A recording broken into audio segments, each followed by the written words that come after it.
ಒಂದು ಕುಟುಂಬದ ಹೆಣ್ಣು ಮಗಳು ಮನೆಯ ಕಣ್ಣಿದ್ದ ಹಾಗೆ. ಅಂದರೆ ಹೆಣ್ಣು ಸಂಸಾರದ ಕಣ್ಣು ಅಂತ ನಮ್ಮ ದೊಡ್ಡವರು ನಮಗೆ ಹೇಳಿಕೊಟ್ಟಿದ್ದಾರೆ.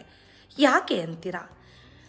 ಆ ಮನೆಯಲ್ಲಿ ಹೆಣ್ಣು ಮಗಳು ಸಂತೋಷವಾಗಿದ್ದರೆ ಎಲ್ಲ ಸದಸ್ಯರಿಗೂ ಕೂಡ ಸಂತೋಷವನ್ನು ಹಂಚಬಲ್ಲಳು. ಆಕೆ ಏನಾದರೂ ಕೋಪ ತಾಳಿದ್ರೆ ಮನೆಯ ಎಲ್ಲ ಮಂದಿಯ ಮೇಲೆ ಕೋಪವನ್ನು ತೀರಿಸ್ಕೋತಾಳೆ. ಅಂದರೆ ಹಾಗೇನಾಗುತ್ತೆ, ಎಲ್ಲರಿಗೂ ಕೋಪ ಬರೋ ಹಾಗಾಗುತ್ತೆ. ಮತ್ತು ಆಕೆ ದುಃಖಿತಳಾದರೆ ಎಲ್ಲ ದುಃಖವನ್ನು ಸ್ಪ್ರೆಡ್ ಮಾಡ್ತಾ ಇರ್ತಾಳೆ. ಹಂಗಾಯಿತು ಹಿಂಗಾಯಿತು ಈ ಕಥೆಗಳನ್ನು ಹೇಳ್ತಾ ಇದ್ದಾಗ ಎಲ್ಲರಿಗೂ ದುಃಖ ಆಗುತ್ತೆ. ಸೊ ಹೆಣ್ಣು ಮಕ್ಕಳನ್ನು ಸಂತೋಷವಾಗಿ ನೋಡ್ಕೊಳ್ಳಿ. ಹೆಣ್ಣು ಮಕ್ಕಳು ಹ್ಯಾಪಿಯಾಗಿದ್ದರೆ ನಾವು ಚೆನ್ನಾಗಿರ್ತೀವಿ ಅನ್ನೋದು ಯಾಕೆ ಅಂದರೆ ಈ ಉದ್ದೇಶಕ್ಕೆ. ಅಂದರೆ ಆಕೆಯ ದೃಷ್ಟಿಕೋನ ಹೇಗಿರುತ್ತೆ, ಆಕೆಯ ಮನಸ್ಥಿತಿ ಹೇಗಿರುತ್ತೆ, ಹಾಗೆ ಮನೆ ನಡೆಯುತ್ತೆ. ಆಕೆ ತುಂಬ ಆಚೆ ಹೊರಗಡೆ ಹೋಗಬೇಕು, ಹೊರಗಡೆ ತಿನ್ನಬೇಕು ಆ ಥರ ಮನೋಭಾವನೆ ಇದ್ದರೆ ಔಟ್ ಸೈಡೇ ಹೋಗಿ ತಿಂತಾ ಇರ್ತಾರೆ.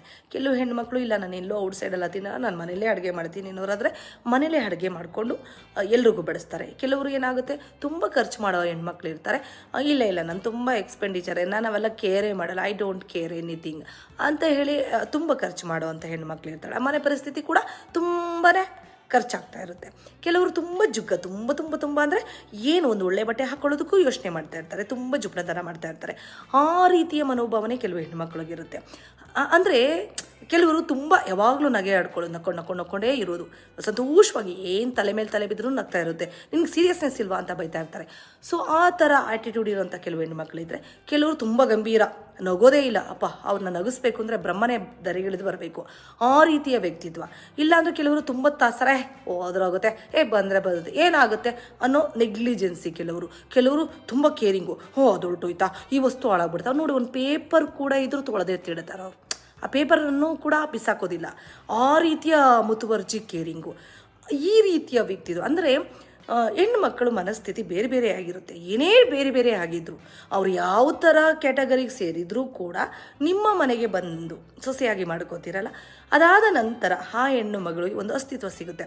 ಅಂದರೆ ಆಕೆಯ ಒಂದು ಯಜಮಾನಿಕೆಯಲ್ಲಿ ಆಕೆ ಹೇಗೆ ಹೇಳ್ತಾಳೋ ಆ ಥರ ನಡ್ಕೊಂಡು ಹೋಗೋಣ ಅನ್ನೋ ಮನಸ್ಥಿತಿ ಬಂದಾಗ ಏನಾಗ್ಬಿಡುತ್ತೆ, ಅವಳು ತುಂಬ ದುಃಖಿತಳಾಗಿದ್ದಾಗ ಮನೆ ಇಡೀ ದುಃಖ ಮಾಡಿಬಿಡ್ತಾಳೆ.